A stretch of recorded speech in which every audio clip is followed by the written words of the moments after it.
From the Weather Channel, a special presentation.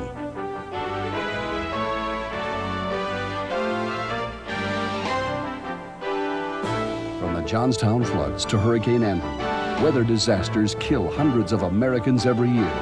Blizzards, floods, hurricanes.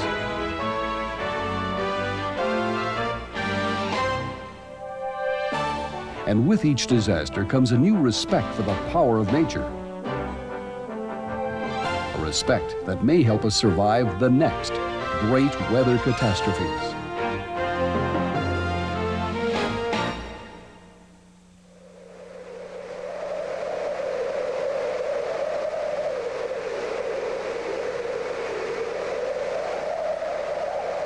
It's the worst thing I've ever been through. The noise was just unbelievable, the howling, the banging on the windows, the banging from debris.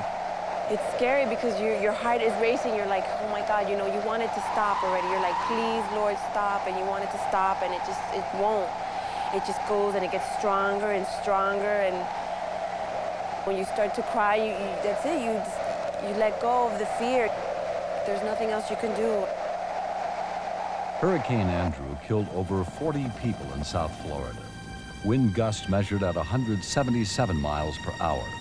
It was a Category 4 storm on the Saffir-Simpson scale, among the worst in American history.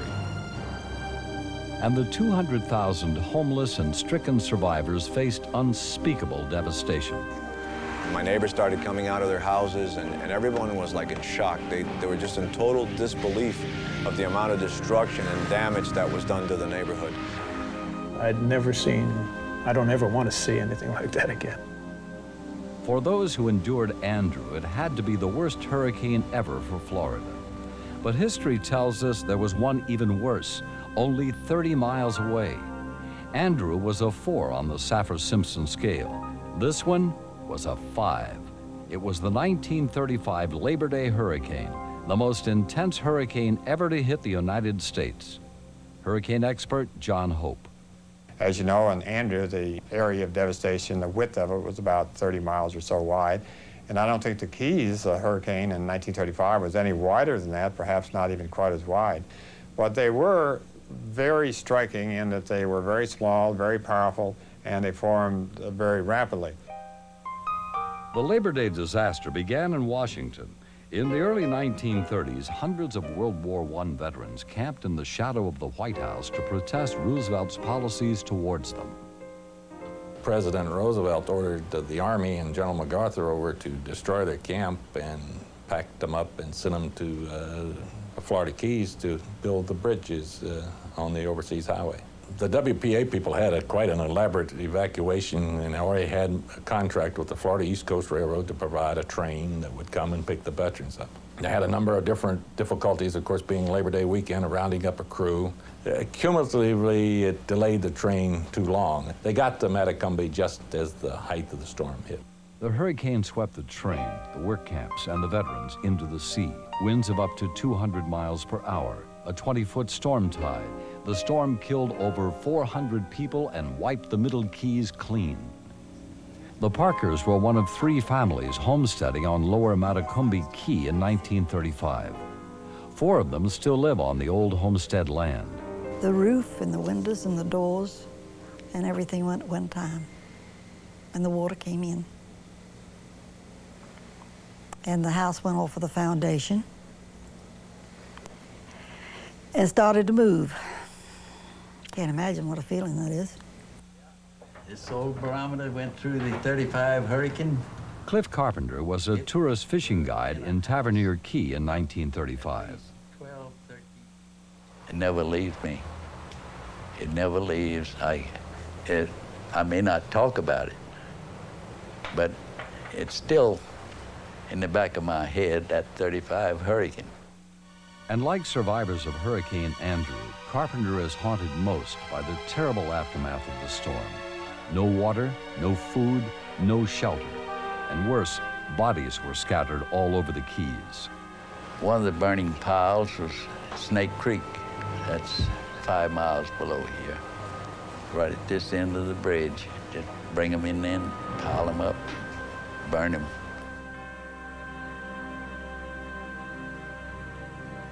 carpenter rode out the storm in the same house in which he and his wife live today. The hip roof, the storm shutters, the sturdy wood construction, and the reinforcing hurricane rods. They may have saved his life. These rafters, when the wind was over here, the rafters on this side would push in, these over here would push out. And they'd snap and pop and carry on like a rifle, you know? And you just wonder, well, will the next one go? But you know, the old house hung together. It has built in 1930, and it's never had a claim against the insurance company. But sometime between 1930 and 1992, something happened to construction techniques in South Florida. In fact, when Andrew hit Dade County, it seemed the newer the house, the easier it was for Andrew's winds to rip it apart. Herbert Saffer is the developer of the Saffer-Simpson hurricane scale. He's a construction engineering consultant in Miami and a member of a review board that studied the causes of the incredible damage from Hurricane Andrew. I think in general, I would not want to fault any particular segment of the population. I think in general, everybody has to take part of the blame. The owner, because his only interest is affordable housing or economical housing. The architectural profession because of complacency. The engineering profession because also of complacency. And the building industry, the builders and the contractors. Dr. Peter Black of NOAA's Hurricane Research Division in Miami believes, like most experts, that many houses were poorly constructed. They did not adhere to Dade County's strict construction code. Maybe we can take a look around the corner, but these tie beams essentially were never anchored to the concrete slab anywhere around here. So they're just basically sitting on top of this concrete block wall here. These hurricane straps, they call these kind of rusted steel straps you see going up over the wood frame structure. First of all, they're kind of tucked into the joint of the structure, whereas they should go over a flat piece of the wood frame material. You can see where they're pulling loose. This actually was trying to pull loose from the tie beam here. You might think, you know, that they're just details, but all these details add up to catastrophe, really. The details added up to a $20 billion catastrophe in South Florida and personal tragedies for which there are no price tags. We can never know for certain what we can count on until a disaster hits. On Dade County's strict building code to ensure a home safety. On a train from Miami to evacuate the veterans in 1935. On an early warning to give us time to escape the storm. A catastrophe like a major hurricane can knock out all our life support systems. It's the ultimate test of our ability to be prepared. The people of Johnstown, Pennsylvania have been devastated by floods 3 times in the last century. Each time they thought they were prepared. Each time, the lesson was bitter.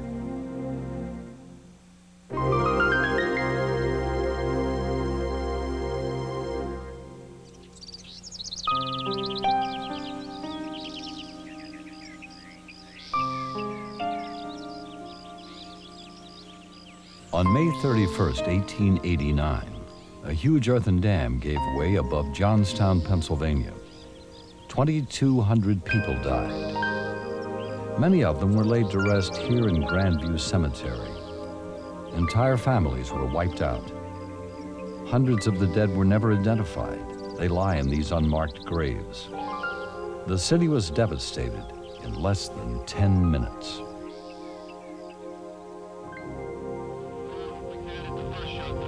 As you approach Johnstown from the north, it's easy to see its vulnerability. The mountains form huge aqueducts that funnel the Little Conemaugh, the Stony Creek River, and the Conemaugh directly through the city.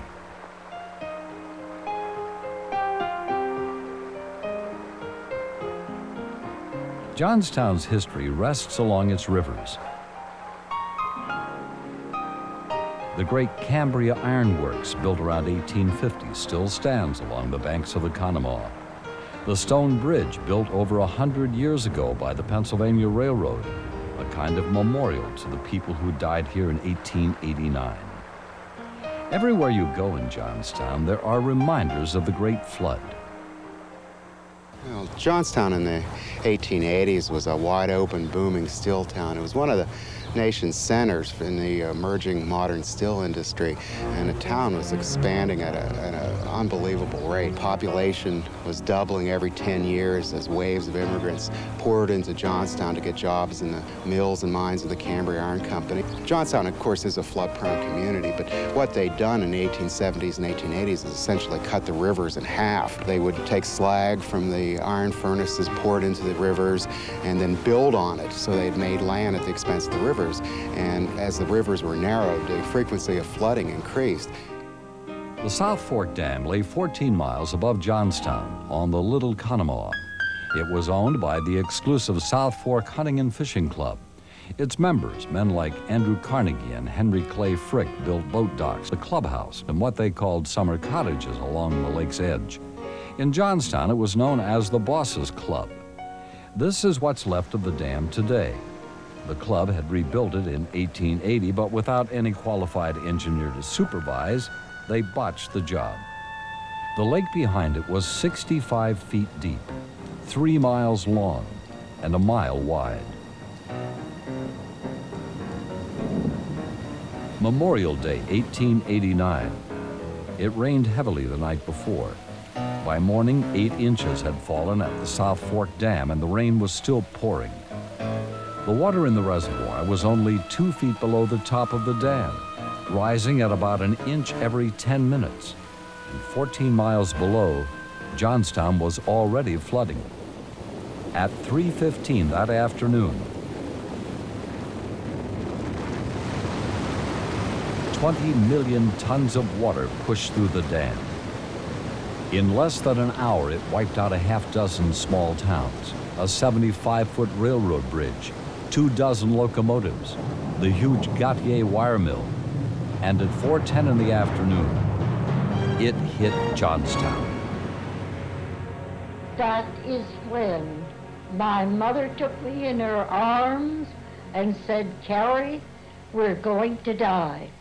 She rushed the 6 of us up to the attic, and in the flash of a second, we felt the flow of water over us, and we landed quickly at the stone bridge.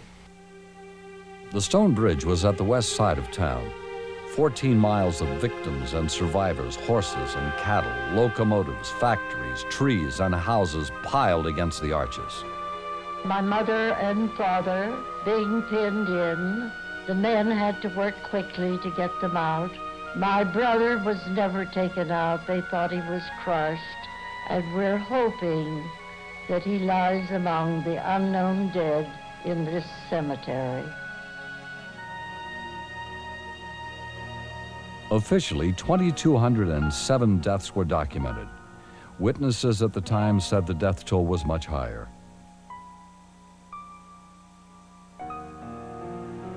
They rebuilt Johnstown on that same floodplain. And by the turn of the century, the city was back, and some say better than ever.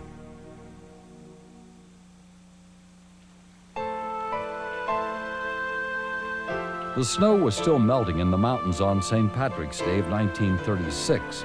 A heavy rainstorm added to the runoff, and Johnstown was once more a disaster area.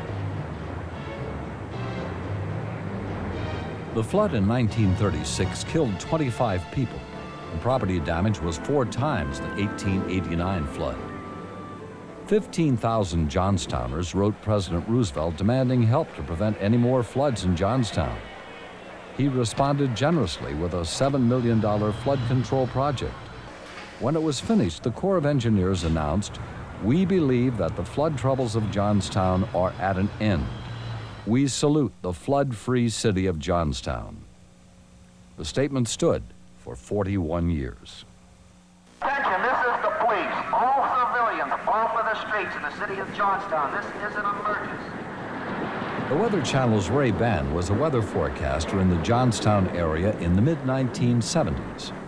The 77 flood was a pure flash flood. It had its origins solely in the intense amount of rain that fell over an extremely short period of time, over a very limited drainage basin. The Conemaugh River Basin itself, very narrow, and because of the mountainous terrain, that rain ran off extremely rapidly and caused the flood.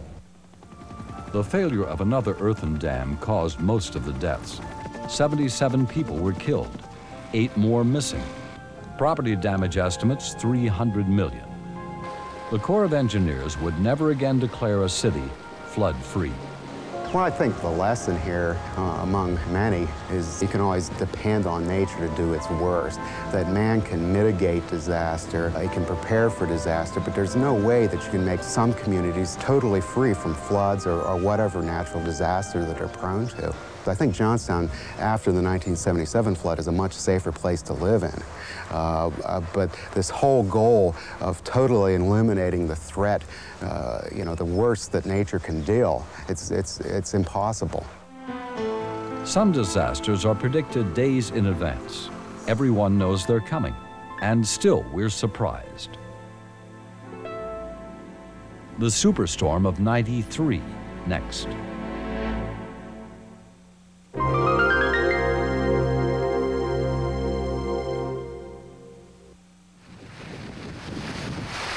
It's going to go down in the record books. Bet on that. Meteorologists call it Superstorm '93, an enormous winter storm system that struck 26 states, dumped enough snow to fill the Mississippi River for 40 days, and touched the lives of 50% of the people of the United States. Few of us experienced the true depths of disaster, but most of us got a hint of the overwhelming power of nature.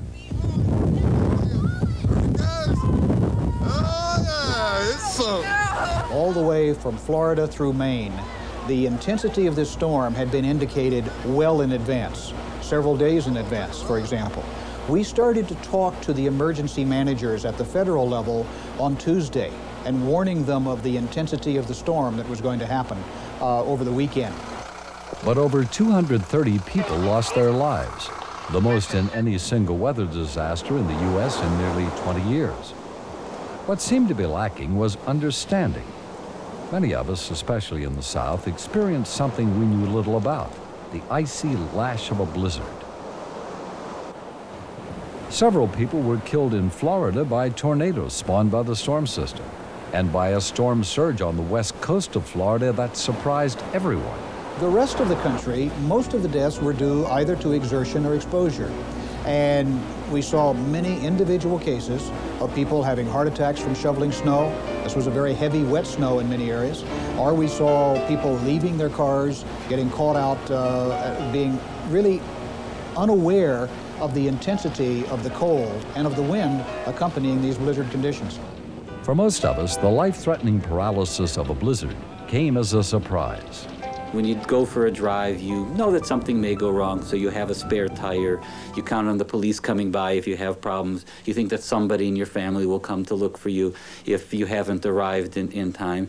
And this storm was so great that it took out all of these safety nets at once, what we call technically a common mode failure. One common cause that took out many of the things that you counted on.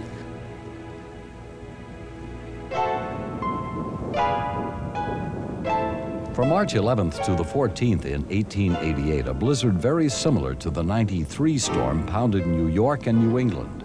400 people died, 200 of them in New York City.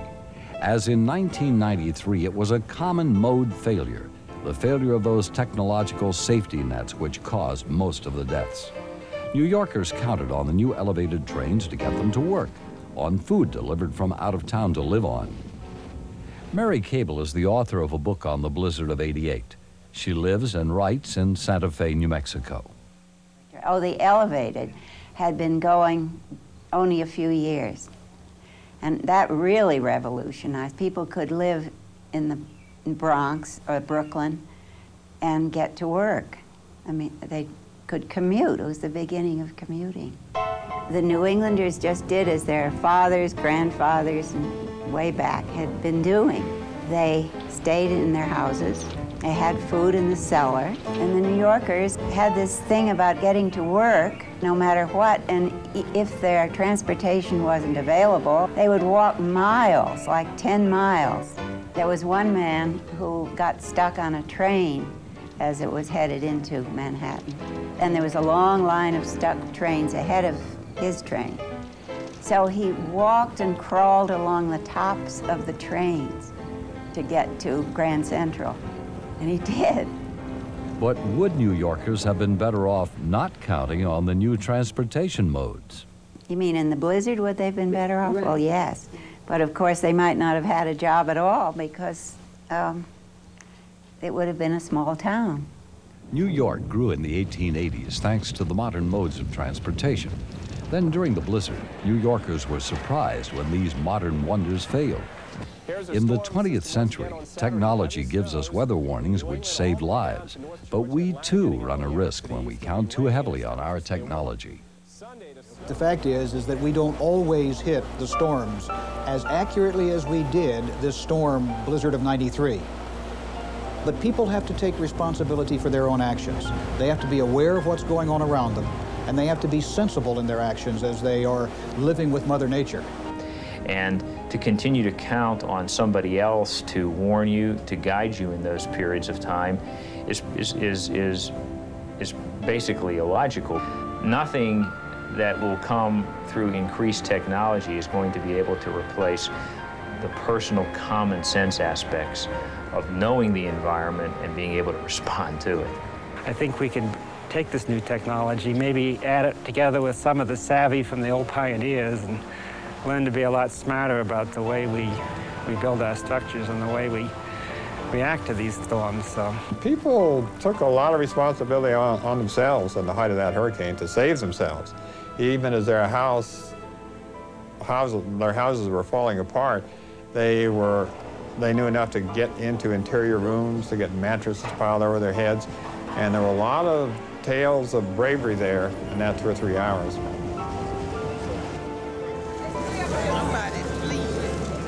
A lot of survival in a major catastrophe is luck, simply luck. Luck, however, can be a surprising commodity. Though it seems based on chance, sometimes we can influence it, make our own luck. We can stop, think, understand, plan, prepare. Those of us who do may not escape the next catastrophe, but we may help ourselves and our families live through it.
Ten months ago, Hurricane Andrew ripped through parts of southern Florida.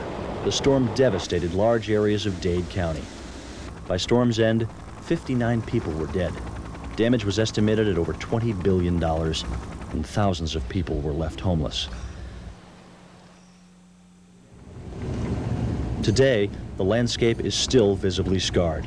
180,000 housing units were damaged or destroyed. Damage covers a 30 by 50 mile area. In the aftermath, experts and residents were amazed at how much of the destruction occurred inland away from the coastline. We have to be very aware that winds in a Category 4 or 5 hurricane can do enormous damage over the last several years, and we've been getting people pretty well convinced on the coastline that they need to evacuate, but I don't think we've been able to get the message across to people that they really need to batten down their house if they're going to have a major hurricane. Andrew was an important test for local emergency management. For the first time in many years, a hurricane affected a heavily populated area. The biggest lesson learned for this community is how much every individual person needs to have their own plan. Every person, every family, every organization, that personal hurricane planning is absolutely essential so they know where they're going to go, what they're going to take. 65% of homes in Homestead were damaged or destroyed. Residents, after living through Andrew, still had another lesson to learn: the nightmare of bureaucracy and red tape.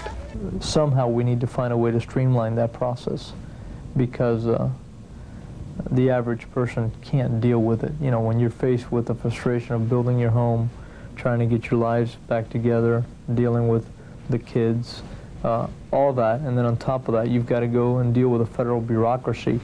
It almost gets to the point where some people just walked away. Many people did just that, but as we shall see tomorrow, many stayed to take on the task of rebuilding their community. I'm Jim Cantori, the Weather Channel. I need to see your permit. One of the busiest men in Dade County these days is Freddie Valderram. He works as a building inspector in the heavily damaged neighborhood of Country Walk.